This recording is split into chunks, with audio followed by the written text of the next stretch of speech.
Muchas gracias, Sebas. Muchas gracias, Tom, por la invitación y felicidades por la organización de este curso que me parece estupendo y me alegra mucho ver tanto interés en la ciencia cognitiva de las nuevas generaciones. Bueno, les voy a hablar de un tema, no sé si se puede apagar la luz del foro, un tema que me ha preocupado ya ahora por 20 años o más. Bueno, oficialmente 20 años, pero de hecho de toda la vida, ¿no? El problema de la conciencia, que es un problema muy pantanoso, como todos saben. Entonces vamos a ver si podemos hacer un poquito de claridad, sobre todo en la primera parte de la plática, ¿no?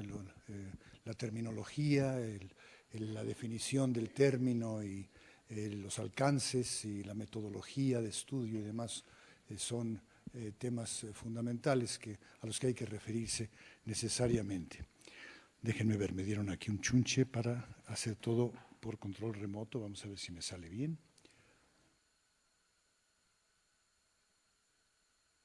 Sí. Bien, para empezar por los términos. Antier se estaba hablando de cuál es la traducción adecuada del término awareness, y hay durante una época usé el percatarse.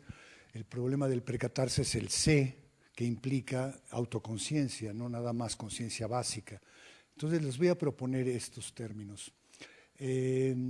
Para empezar, para mí la conciencia es una capacidad de los seres vivos, fundamentalmente. Hasta donde yo sé y hasta donde se puede prever, no creo que podamos encontrar conciencia fuera de la materia viva. Pero depende de tres características biológicas muy básicas. Ciertamente depende de la excitabilidad, que es simplemente la capacidad de la materia viva de activarse por estímulos. También depende de la sensibilidad, que es por definición la capacidad de responder a los estímulos, pero depende de un resultado de estas dos posibilidades, y es el sentido, es decir, el responder a los estímulos con comportamiento, pero con un comportamiento, con una trayectoria, con una respuesta al estímulo. Esto que lo presentan desde las células aisladas es para mí indispensable para hablar de conciencia. De tal forma que la palabra que ahora me gusta, en vez de percatarse y demás, es simplemente una palabra de mucho uso en nuestro idioma, que es la palabra sentir. Sentir es notar, detectar, advertir o experimentar. Un proceso vital. Tampoco se puede hablar de sentir fuera de los tejidos vivos, fuera de los organismos vivos. Pero estas palabras a mí me parecen suficientes para tener cuando menos una idea de lo que estamos hablando. Los seres vivos notan, detectan, advierten. Experimentar es una palabra un poco más elaborada, implica memoria, implica otros procesos, pero el sentir básico yo creo que lo compartimos con una buena parte de los seres vivos. Sentido es un movimiento dirigido a partir del sentir. Algunos hablan de seres sintientes, pero también a veces se confunde la palabra, y creo que aquí hay no es una confusión. Al revés, necesitamos deslindar bien de qué estamos hablando. A veces se usa la palabra conciencia en el sentido de conocer o de saber, tener información disponible para la acción, los seres sentientes, los que son capaces entonces de saber. Pero el saber, a su vez, tiene varias posibilidades que tenemos que deslindar. Una cosa es saber actuar, tener información no codificada en el lenguaje.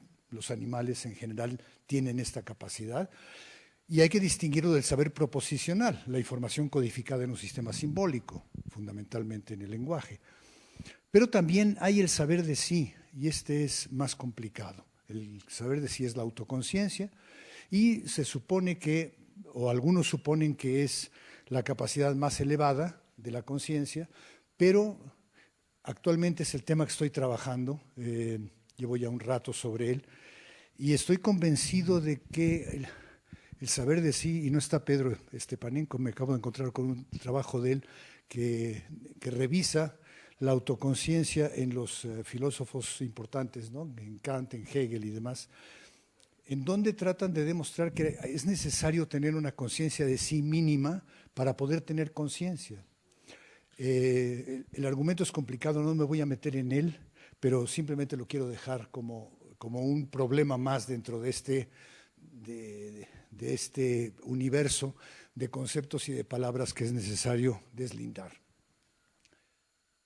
Dado esta definición, vamos a revisar un tema que hasta hace poco no tenía demasiados adeptos, pero ahora ya incluso trabajos, Stuart Hameroff, entre otros, sobre el paramecio. La pregunta es, ¿tiene conciencia un paramecio? Dadas estas definiciones que acabo de decir, ciertamente tiene excitabilidad y tiene sensibilidad. ¿Por qué? Porque tiene quimiotaxis, es decir, tiene sentido, movimiento congruente con la detección de sustancias en su medio, ¿no? El paramecio puede viajar a favor o en contra de un gradiente de ciertos solutos que le son atractivos o le son aversivos. Y fíjense ustedes, si uso estas palabras, le estoy atribuyendo ya al paramecio algo de subjetividad. Son condiciones necesarias para la conciencia, estas, yo creo. Pero la pregunta es, ¿son suficientes? Y esa pregunta es crucial. Aquí tenemos a los paramecios que todos hemos visto probablemente en el microscopio de nuestras clases de biología, cuando menos en la prepa, era parte de la fundamental de la clase. Y aquí tienen un esquema de un paramecio en donde ya se conoce hoy día prácticamente todo.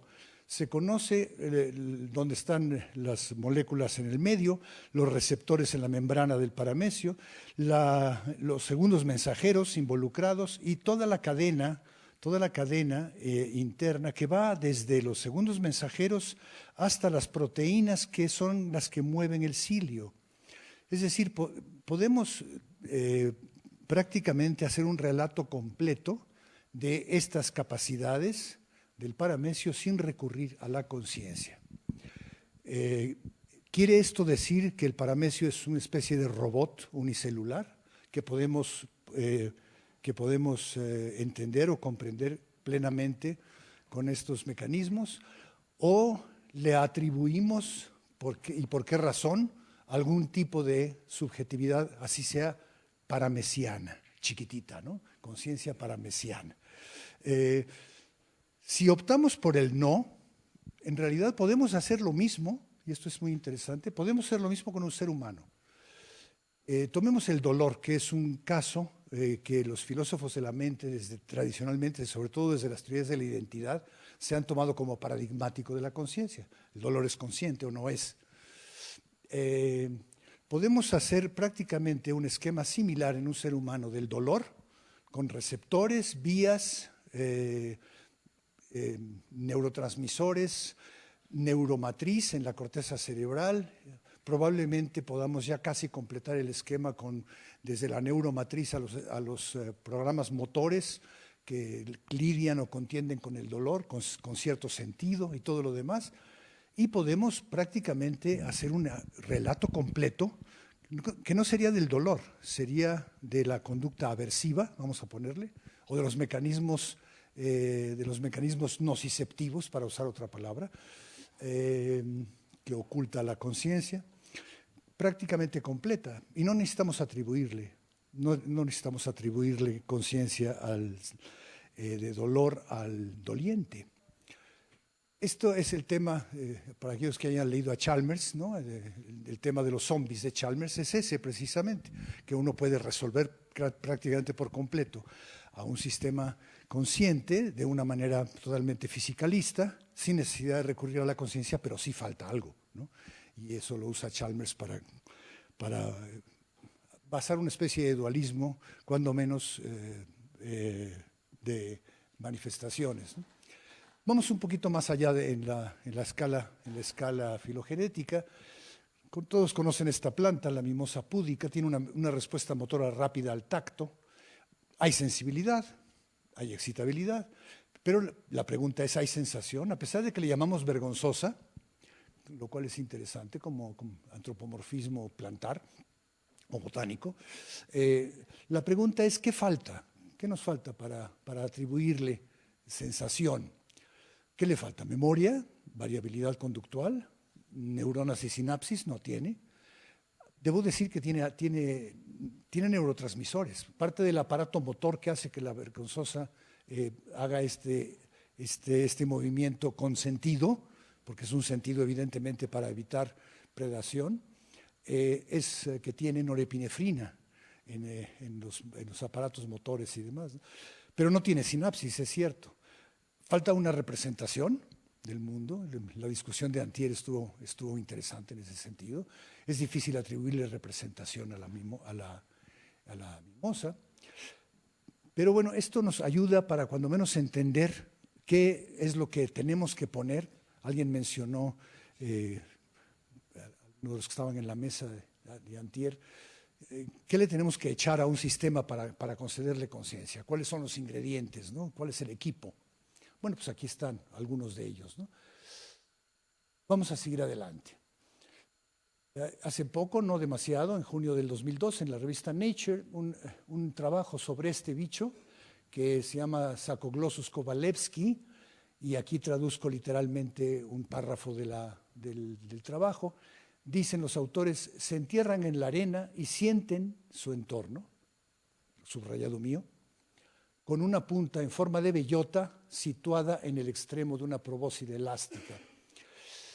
Sienten su entorno. De nuevo, los referees del trabajo no rechazaron el trabajo debido a esta palabra que le atribuye claramente al gusano la posibilidad de sentir su entorno. Quiere decir que tiene sensibilidad, excitabilidad directa a algún tipo de estímulo particular que le es significativo y tiene una respuesta adecuada a ese estímulo. Bueno, nada nuevo. El último trabajo de Darwin, poco conocido, el último ensayo que hizo ya muy anciano, en su jardín, ya no en el Beagle ni nada de eso, con una curiosidad y una genialidad verdaderamente sorprendente. Es un trabajo que vale la pena leer. Se llama, en español, La formación del humus vegetal a través de la acción de los gusanos con observaciones de sus hábitos. O sea, Darwin, metido en su jardín, se pone a observar a las lombrices y a ver qué hacen las lombrices y a ver por qué. Y resulta que nos dice en algún momento lo siguiente: si los gusanos tienen el poder de adquirir alguna noción, asaz rudimentaria, estamos hablando de saber, cuando menos básico, no proposicional obviamente, de la forma de un objeto y de sus propios túneles, como parece ser el caso, merecen ser llamados inteligentes, porque actúan así de manera casi igual a lo que haría un humano en similares circunstancias.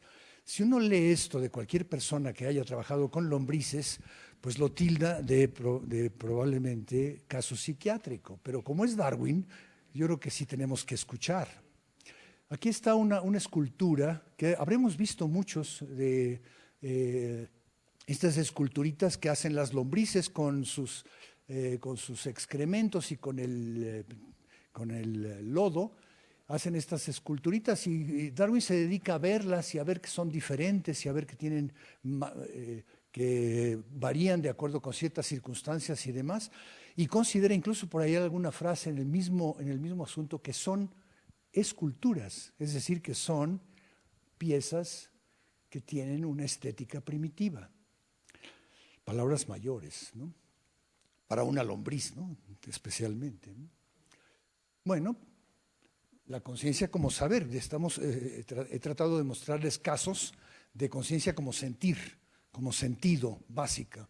Animales muy primitivos, pero los cuadrúpedos, los mamíferos, ¿qué saben? Pues muchas cosas, ¿no? Navegar o moverse en el medio, eso también lo saben los paramecios, ¿no? Resolver problemas, ciertamente aprenden, almacenan información, asocian causas y efectos y se comunican mediante la conducta, ¿no? La primera vez que alguien se atrevió a poner la palabra pensamiento asociada a los animales, no fue la primera vez en la ola ya de la ciencia cognitiva a partir del 60 fue Donald Griffin del Museo Zoológico de la Universidad de Harvard. Bueno, decía Teilhard de Chardin, el perro sabe pero no sabe que sabe, es decir, sí, tienen estas capacidades, pero no tienen la capacidad de la autoconciencia, supuestamente, ¿no? En ese trabajo de Edelman Barsi del 2005, identificando las piedras miliares de la conciencia en las especies de no mamíferos, publicado en Consciousness and Cognition, publican este esquema muy típico de los paleoantropólogos y demás, donde está el tiempo cero es nuestro presente y la X va hacia atrás en millones de años. Aquí están 500 millones de años, se inicia la separación de los fila y demás. Y aquí aparecen 5 de ellos, los cordados, equinodermos, anélidos, artrópodos y moluscos.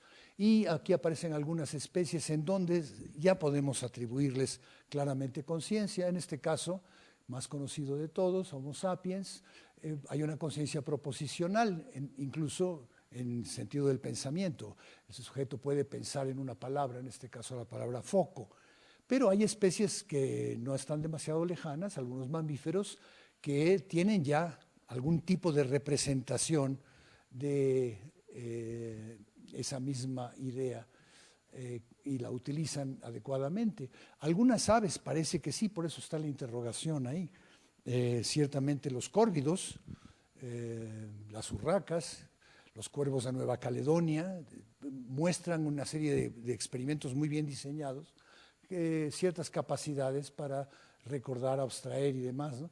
Pero la sorpresa en esta gráfica está aquí, en este bicho que para mí es fascinante porque es un reto para la neurobiología de una magnitud verdaderamente difícil de manejar, que tiene conductas tan elaboradas como los simios y que tiene un sistema nervioso que es incomparablemente menos desarrollado. 500 millones de neuronas, a diferencia de 86.000 millones que tenemos los seres humanos. Y que también presenta entonces algunas conductas sugerentes de sentido, de ciertamente sentir, sentido y saber. Esto nos mete en problemas, ¿no? A los que estamos convencidos de que el cerebro juega una parte fundamental en el entendimiento de la conciencia, pues este caballero o dama o híbrido tiene conductas que nos ponen en jaque. Bien, trabajo clásico de este filósofo de la mente, Thomas Nagel del 74, que se siente ser murciélago. Creo que todos ustedes lo conocen, muy en resumen, pues hace un análisis de la conducta de colocación, les concede conciencia de entrada a los murciélagos, dice que no hay por qué negársela. Y la pregunta es, ¿cómo siente el mundo este bicho que emite ultrasonidos, los recibe, los procesa? Fundamentalmente, eso no lo pone él, pero debió haberlo puesto. Hubiera examinado más el cerebro del murciélago.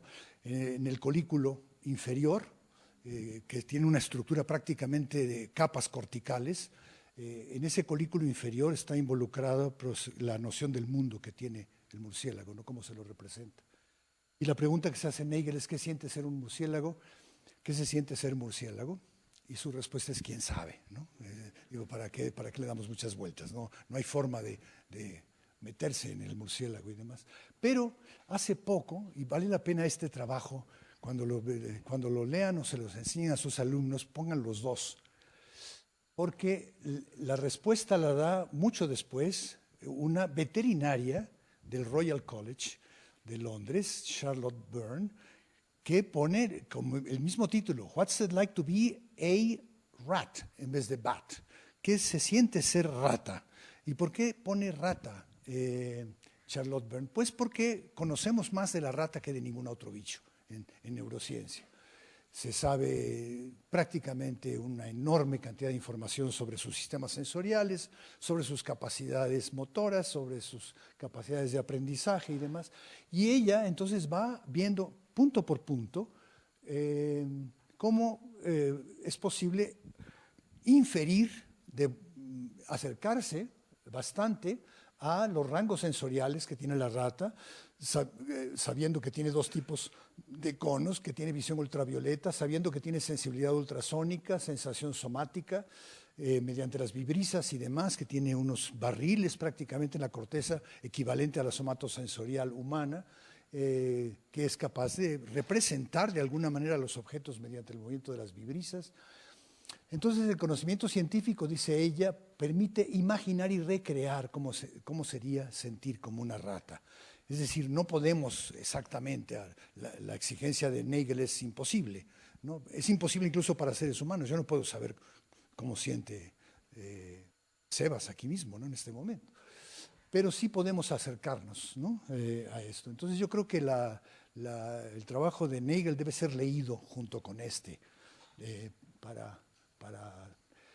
No me voy a meter demasiado entonces en el saber de sí, que el yo, que en realidad es un sistema de autorreferencia y de autorrepresentación. Provee sentido de identidad y continuidad de la persona. Probablemente algunos mamíferos superiores tienen algunos elementos iniciales de esto. Y estoy trabajando ahora un conjunto de 8 funciones potencialmente integradas, que nada más se las voy a leer, lo dejamos para la próxima. Este es un tema amplio.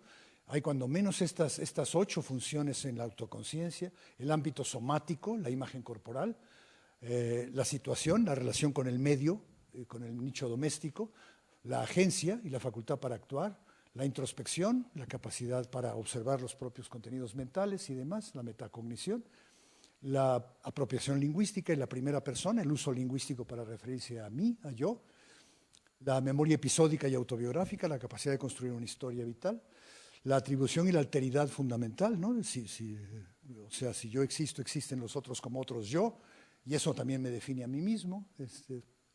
Y finalmente esto desemboca en la conciencia moral y en la ética. Es decir, la autoconciencia es un tema muy amplio al que no me voy a referir más en este momento. Voy a regresar otra vez a la primera. Mencionaba yo a los cuervos de Nueva Caledonia. Son capaces de utilizar y fabricar herramientas de una manera tan elaborada como los simios. Este cuervo que aprende a sacar la comida de un tubo de ensayo con su pico, pero si se pone un tubo de ensayo más profundo ya no es capaz, pero si se le da una herramienta, ni siquiera una herramienta, se le pone un alambre por ahí cerca, es capaz de doblar el alambre, de prepararlo, de meterlo por el tubo de ensayo y sacar la comida, o sea, prepara herramientas y demás. No las enseña, porque cada vez que un animal cumple con alguna función que se consideraba netamente humana, usualmente los antropólogos, con muy buen ojo, salen con que, bueno, sí, hasta ahí llega, pero le falta, ¿no?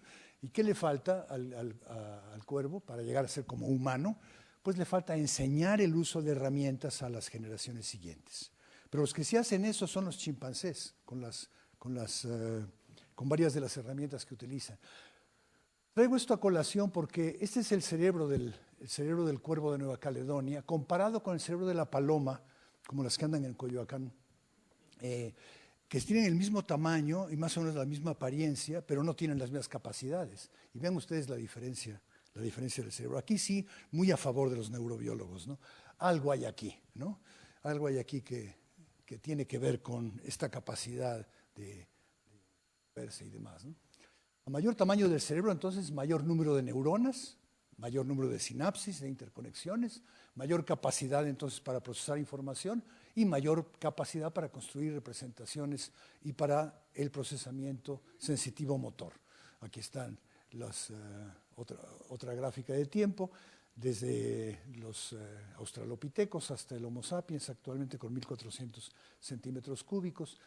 Tamaño del cerebro absoluto no importa tanto. Obviamente los elefantes, aquí no aparece la ballena, tienen cerebros mucho mayores. Lo que importa es el índice, ¿no? El índice entre uno y otro, que estudió Jerrison en la Universidad de California desde hace tiempo, graficando el peso del cuerpo contra el peso del cerebro en una gráfica logarítmica y poniendo a muchas especies, y hay una correlación sumamente significativa, en donde cada una de las especies se coloca más o menos alrededor de la correlación.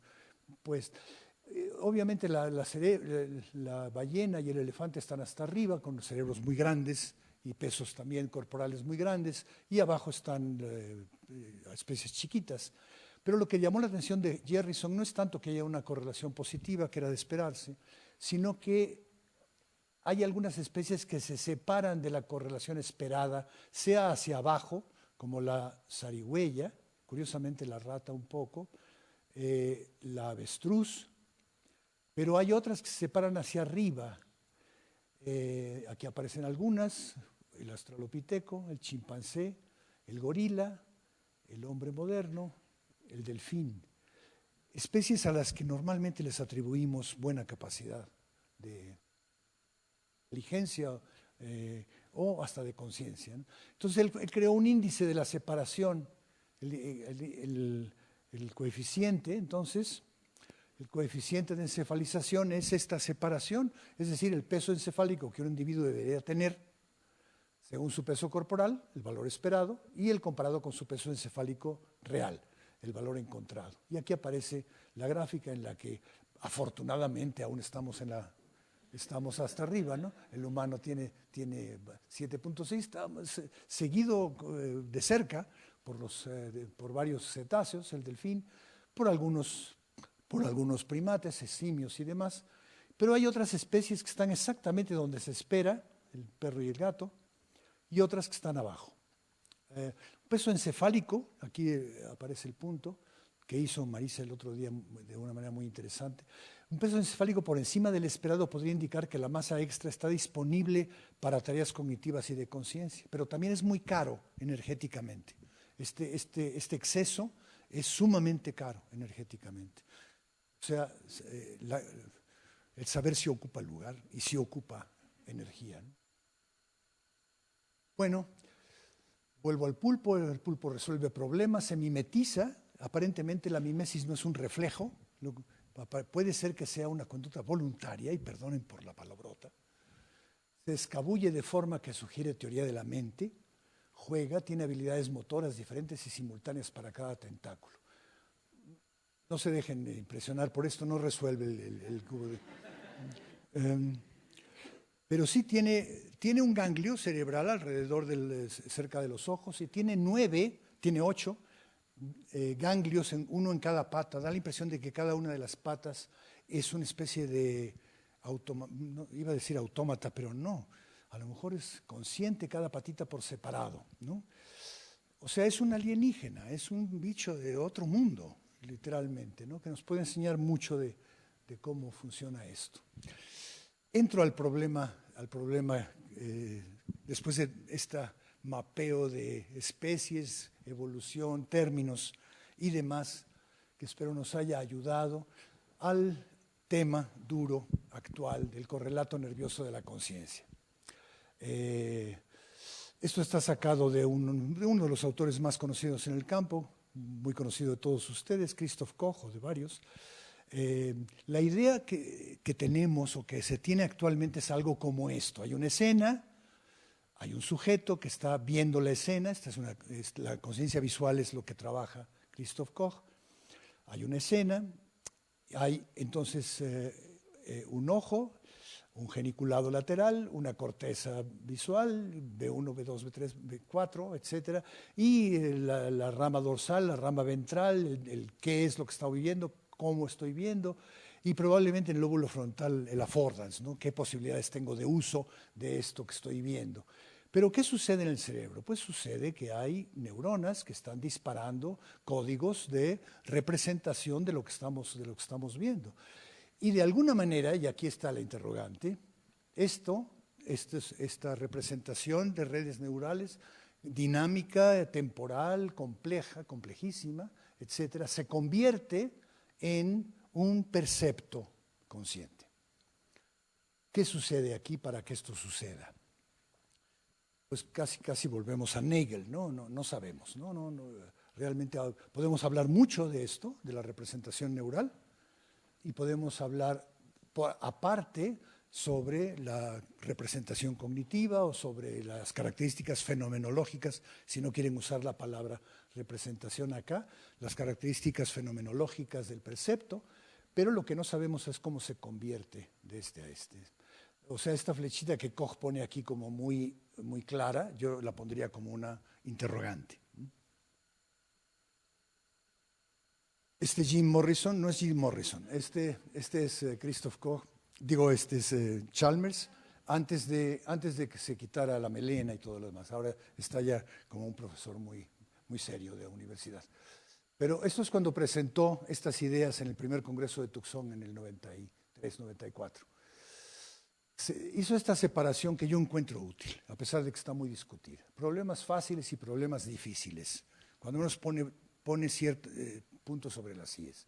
Problemas fáciles que se refieren a la conciencia son aquellos que se pueden abordar sin mayor problema, de métodos en neurociencia cognitiva y conductual. Discriminación, categorización en relación a los estímulos, habilidad para tener acceso a los estados internos, más o menos, la atención, tenemos aquí a la experta del tema, una conferencia magnífica antier sobre esto, el control voluntario de la conducta, la distinción entre sueño y ensueño y vigilia. Pero los otros les llama a él problemas difíciles. ¿Por qué son difíciles? Porque tienen que ver con la experiencia, con la subjetividad, con la cualidad del percatarse, del sentir. Son difíciles porque van más allá de los mecanismos que ejecutan la función. Una vez especificados los mecanismos, persiste la pregunta. ¿Por qué y cómo estos mecanismos se acompañan de experiencia?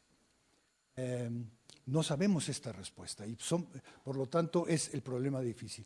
No está diciendo Chalmers de que sea imposible, está diciendo que es difícil. A veces se le tilda de que es un oscurantista, ¿no? De que cierra el camino. No, el que cierra el camino es otro, lo vamos a ver en un momento, se llama McGinn. Pero ¿cuál es el enigma de los qualia entonces? El problema se centra en esto, en las cualidades de la experiencia, las cualidades sensoriales, el qué se siente ver el color rojo, qué se siente tener una emoción determinada. Yo diría que qualia llega incluso a qué se siente captar el concepto de libertad. Hay una cualidad en eso, ¿no? Cuando dice uno, ya me cayó el 20, ¿no? De un concepto. Ese 20 es qualia, ¿no? Y hay algunos ejemplos, ¿no? Muy sensoriales, pero yo pongo aquí en la comprensión de un concepto. La información nerviosa, y este es el problema con qualia, la información nerviosa tiene características similares en prácticamente todos los sectores cerebrales, es decir, todos son pautas de disparo que son eléctricamente similares en todos los sectores neuronales. Hay diferencias, desde luego, en la composición de los neurotransmisores, en receptores, en algunas cosas más bien húmedas, ¿no? Que tienen que ver con la neurobioquímica, pero electrofisiológicamente es muy parecido. A lo mejor la diferencia está precisamente en esa diferencia bioquímica, lo cual no se ha explorado lo suficiente. Son neuronas además relativamente comparables. Este dibujo de Cajal, pues aparecen aquí las neuronas gigantopiramidales de la capa 5 de la corteza, etcétera, los axones. Si ponemos un esquema como este, en realidad todo el cerebro está constituido de la misma manera. La pregunta entonces difícil es cómo pasa todo esto, que es tan diferente fenomenológicamente. O sea, son diferencias realmente enormes desde el punto de vista fenomenológico. ¿Cómo sucede esto en un tejido tan homogéneo? Esa es la pregunta para mí, fraseada por un neurobiólogo, el misterio de los qualia. No sabemos la respuesta de esto. Tiene que ver obviamente con la genealogía, tiene que ver con la ubicación de las neuronas, tiene que ver con la historia personal, ¿no? La historia, a lo mejor con la cultura, como vamos a ver en un momento, pero la pregunta sigue siendo válida en lo que se refiere al sustrato, no a su historia. Bueno, el misterioso en forma es Colin McGinn. En este libro de Mysterious Flame, él cierra un poco la posibilidad. Los métodos actuales son insuficientes para resolver la naturaleza de la conciencia. Hay una brecha. Los conceptos sobre conciencia los conceptos sobre la conciencia surgen a partir de la introspección, así sea sistemática, como lo trató de hacer Wundt en su momento y como se ha retomado en la actualidad, y otros son sobre el cerebro a partir de la neurociencia. Y dice él de una manera demasiado contundente para mi gusto, la introspección no dice nada de la estructura cerebral y la neurociencia no dice nada de la conciencia. Hay lo que llama el cognitive closure. Por lo tanto, cierra la ventanilla y se dedica a otra cosa. De hecho, él ya no se dedica a la filosofía de la mente. Tiene un libro estupendo después de este, que se llama The Power of Movies. Se ha dedicado al Mind Movie Problem, ¿no? el problema de la relación entre la mente y la pantalla, que es muy interesante, ¿no? Pero ya no está sobre esto, ¿no? Bueno, ¿cuáles candidatos hay a correlatos cerebrales de la conciencia? Aquí hay una lista hasta un momento más o menos reciente. No la voy a leer, pero hay cosas de ubicar la conciencia a un subsistema neuronal determinado, lóbulo temporal, a ciertos circuitos o a ciertas pautas fisiológicas que abarcan grandes zonas de la corteza. Algunos son muy aventurados, la coherencia cuántica en los microtúbulos de Hameroff y Penrose más recientemente. Oscilaciones reverberantes talamocorticales es un candidato importante. Aquí está otra vez. Los núcleos intralaminares talámicos son los responsables de muchos de estos circuitos. El sistema del cíngulo anterior, ubicar la conciencia en una parte del cerebro. Sistemas sensoriales primarios que proyectan áreas prefrontales. El más localizado que he visto y muy extraño es referencias del subículo del hipocampo. Según Gray, ahí está la conciencia, ¿no? Bueno, la pregunta es, ¿cómo es posible tantos candidatos? En psicofisiología esto es inadmisible, ¿no? O sea, cuando uno tiene una función mental o una función conductual y le asigna un mecanismo neural, es relativamente específico y no tan variado. Son demasiados y diversos candidatos. ¿Qué quiere decir esto?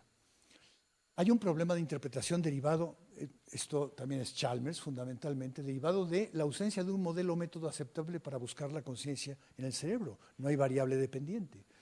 La ausencia de un método fidedigno para analizar la conciencia en sí misma, no hay variable independiente. Si no hay ni una ni la otra, está difícil. El problema, por eso es difícil, ¿no? Pero Chalmers, con buen ojo, deriva algunos requisitos, le llama él. Y un requisito para un correlato nervioso de la conciencia, digamos, más verosímil, es lo que él llama disponibilidad global. Si algo caracteriza a un estado de conciencia, mi ejemplo favorito, que se los puedo pasar a ustedes en este momento, todos tenemos muchos de estos, es recordar a su abuelo favorito. Entonces yo recuerdo a mi abuelo favorito y ¿qué sucede? Sucede que tengo a lo mejor una imagen mental, una recreación perceptual, tengo probablemente alguna emoción, probablemente tengo algún tipo de intención de visitar su tumba o de ponerle flores o de recordarle o de rezar por él. Hay disponibilidad global. Todos estos elementos por separado sabemos que ocupan redes neuronales, sitios, zonas y demás muy diferentes en el cerebro. Si algo tiene la conciencia es que es capaz de unificar todo esto en un proceso global. Entonces cualquier candidato que se precie de serlo necesita cuando menos responder a esto. Otro que se me ocurre que es muy importante, sabemos que hay procesos cognitivos conscientes e inconscientes constantemente en el cerebro humano. También otro ejemplo muy claro es, sientan ustedes su pie derecho en este momento. Voy a dar un segundo para que lo sientan. Ahí está. Bueno, ¿dónde estaba? ¿No? Estaba ahí.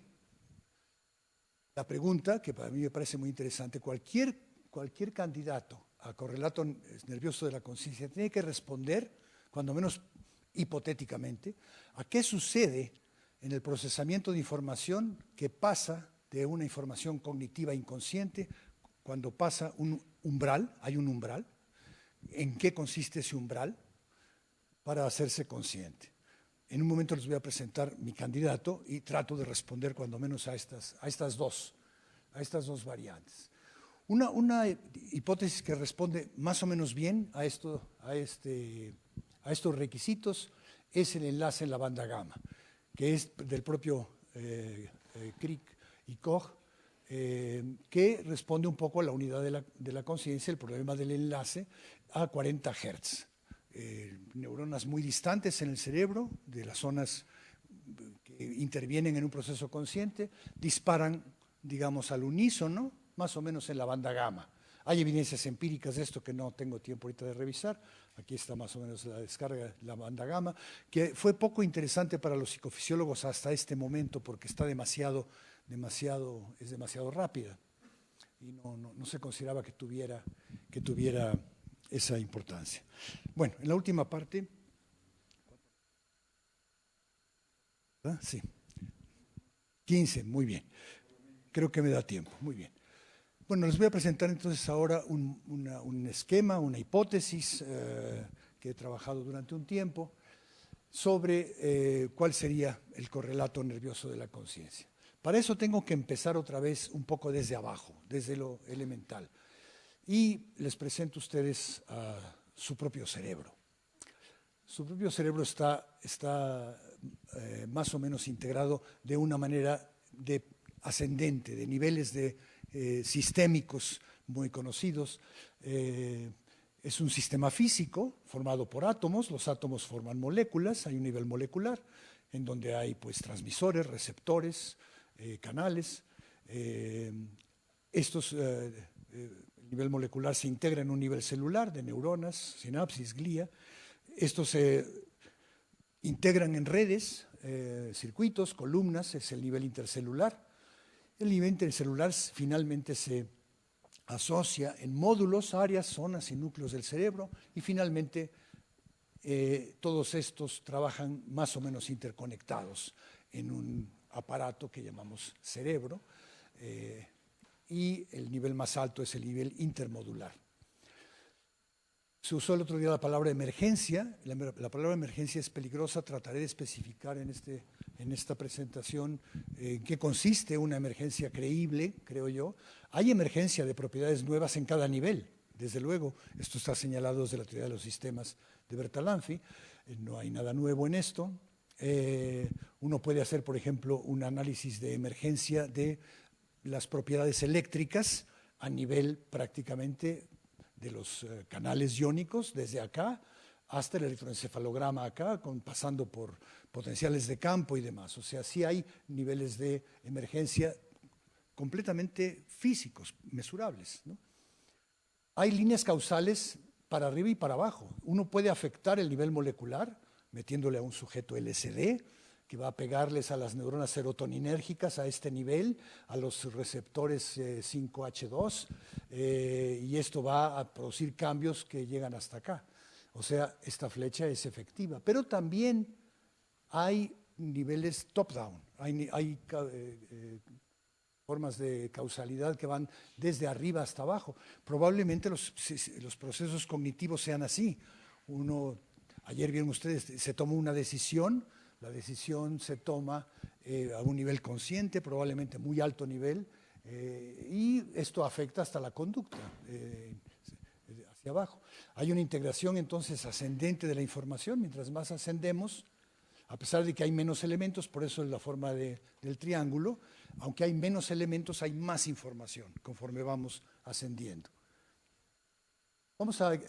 Ese nivel que acabamos de ver sería esta cara de una pirámide donde estoy proponiendo que hay pues, niveles neurológicos como este que acabamos de ver, pero cada uno de ellos tiene como una contrapartida algún tipo de operación cognitiva, operaciones cognitivas que suceden en otro aspecto, obviamente del mismo sistema.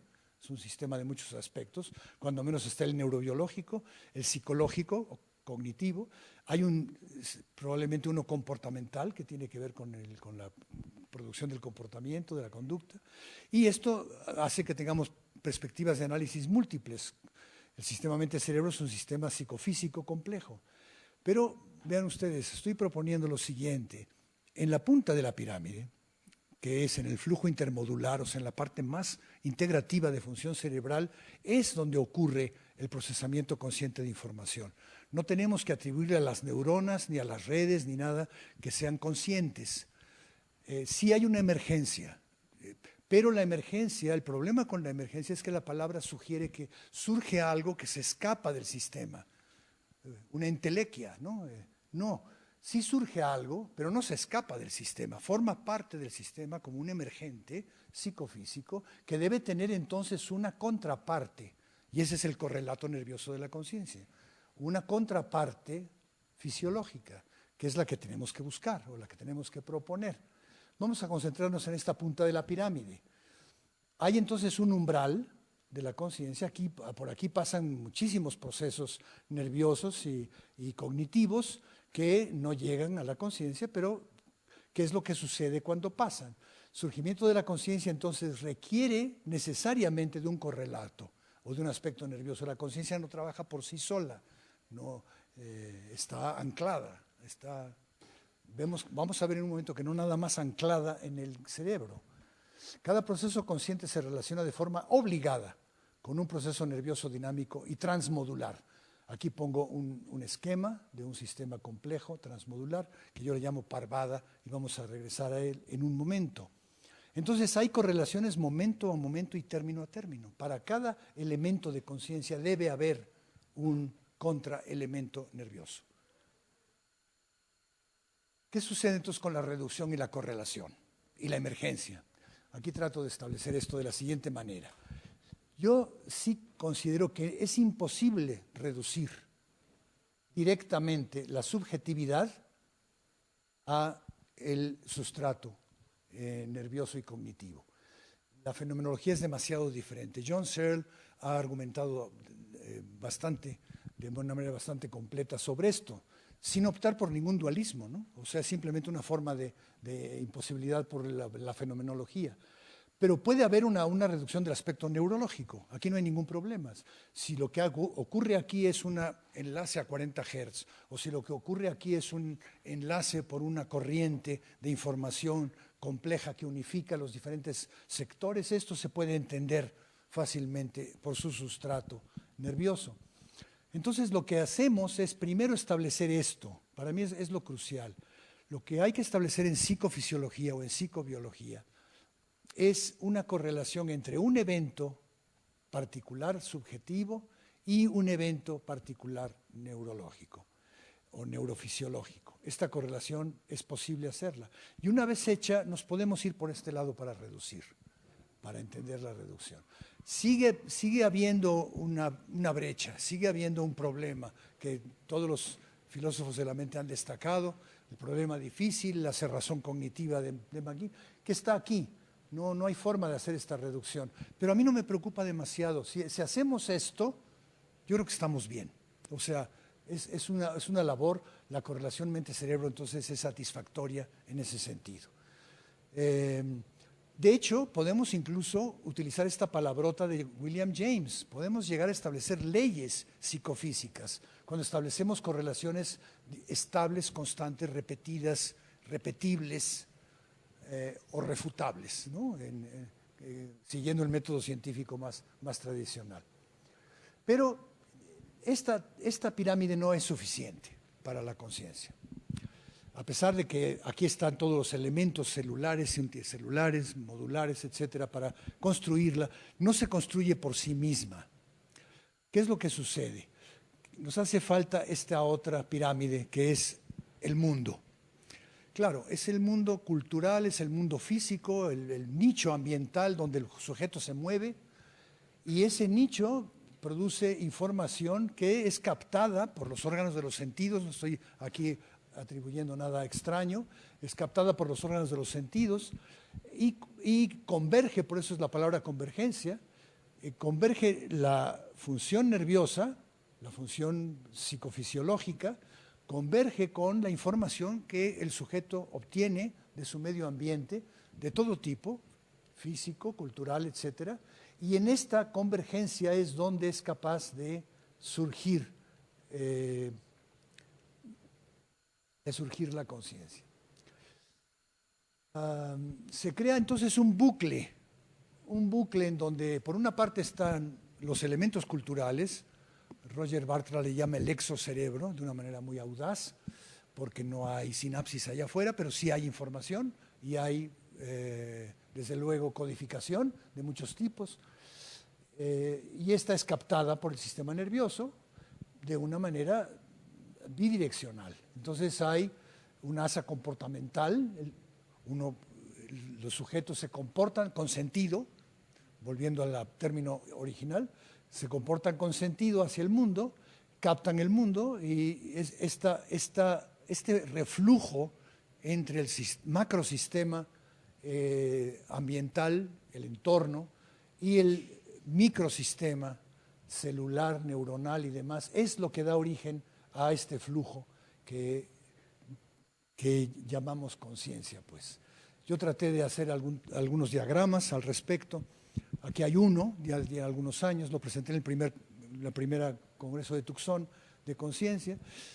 Es una gráfica, de hecho se llaman, es un flujo de Petri, una red de Petri temporal, en donde están en este caso, sensaciones, emociones, pensamientos e imágenes que se van dando origen unos a otros en estados globales, precisamente unificados de conciencia. Por ejemplo, una imagen mental, una emoción y una sensación pueden compartir un estado y demás.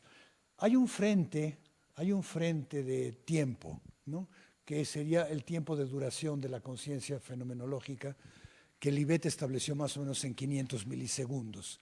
Algunos recordarán sus experimentos, ¿no? Esta es la flecha del tiempo físico, se está moviendo para allá.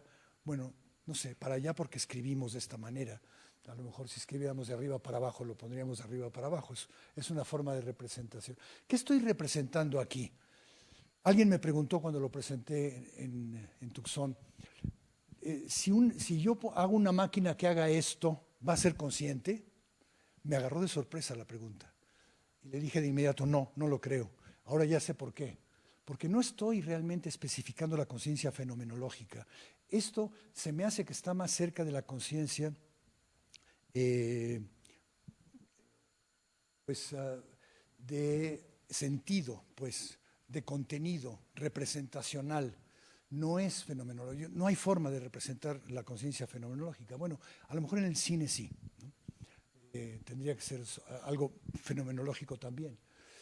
Es decir, son contenidos, ¿sí?, que se están dando origen unos a otros. Es un requisito informacional, quizás representacional, si somos muy estrictos en los términos, pero no es un requisito fenomenológico. Se nos quedan fuera qualia, pues. ¿Cómo representar qualia aquí? La atención sí, la atención me pareció que se podía representar por si este es el flujo de William James, es la corriente de la conciencia, es una forma de representarla. La atención yo creo que sería como las márgenes de la corriente. A veces se estrecha, a veces se expande. No hay forma de representar la diferencia entre conciencia, entre atención controlada o endógena y atención exógena. Y ahí es donde no estoy representando fenomenología, ¿de acuerdo? Pero bueno, se hace lo que se puede. Entonces, la dinámica intermodular es crucial. La conciencia emerge, ahí sí, la palabra emergencia la usamos concretamente, junto con el nivel más elevado de la función cerebral, es decir, el órgano completo, y por la conectividad intermodular. Este esquema, hay muchos actualmente de los diversos puntos en la corteza cerebral y las conexiones que se conocen, sea anatómica o fisiológicamente. Es decir, se crea una red verdaderamente compleja, ¿no?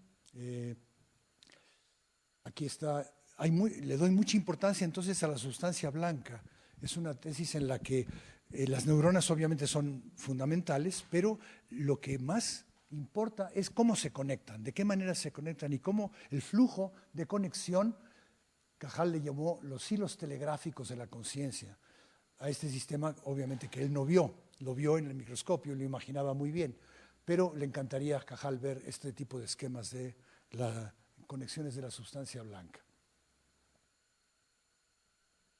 A ver si puedo poner aquí.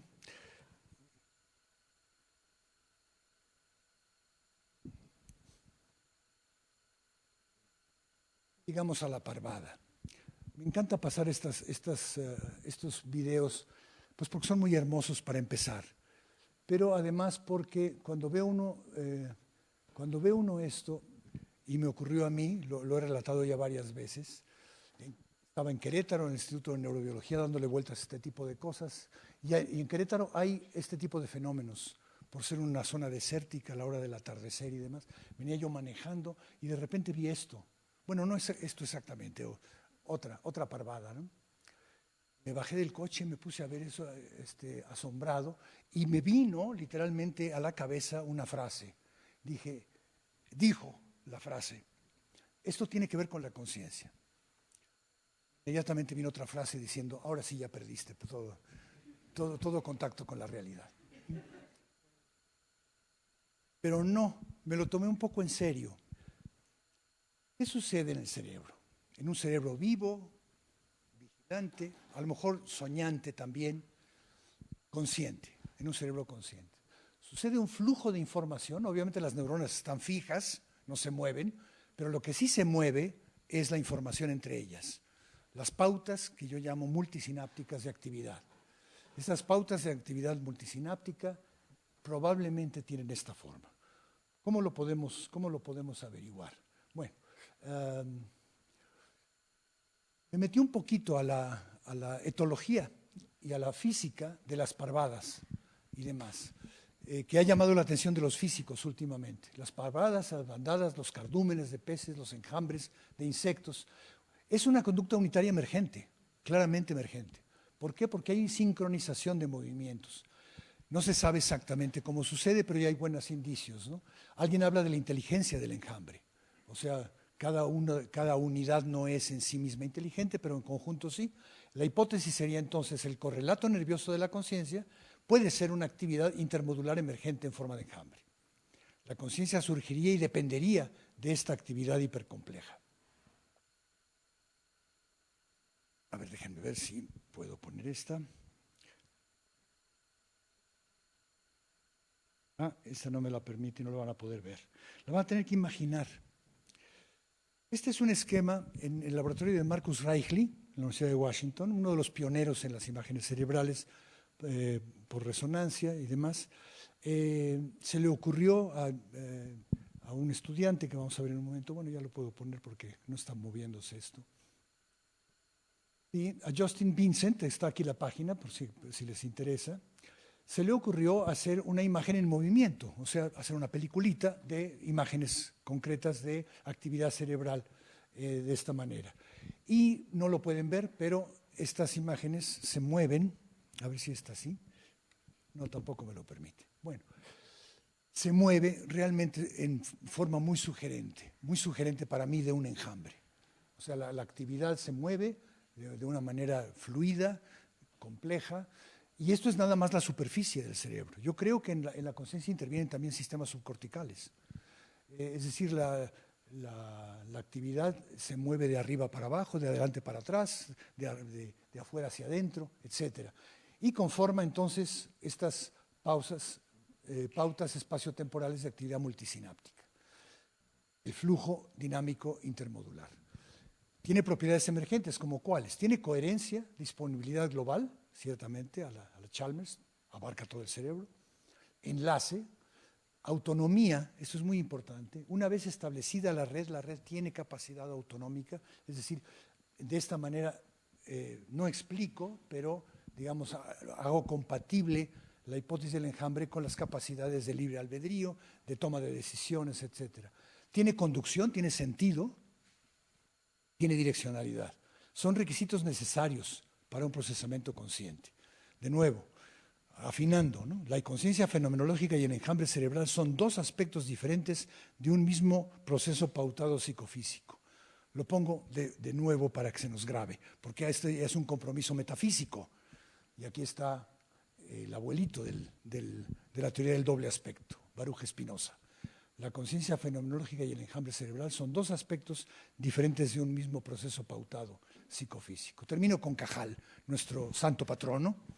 En el volumen 2 de Autobiografía, Recuerdos de mi vida, dice: como el entomólogo a caza de mariposas de vistosos matices, mi atención persigue en el vergel de la sustancia gris a células de formas delicadas y elegantes, las mariposas del alma, cuyo batir de alas, quién sabe si esclarecerá algún día el secreto de la vida mental. Aquí está Cajal observando al microscopio. Eso es lo que ve, pero en realidad lo que mira es un enjambre. Muchas gracias.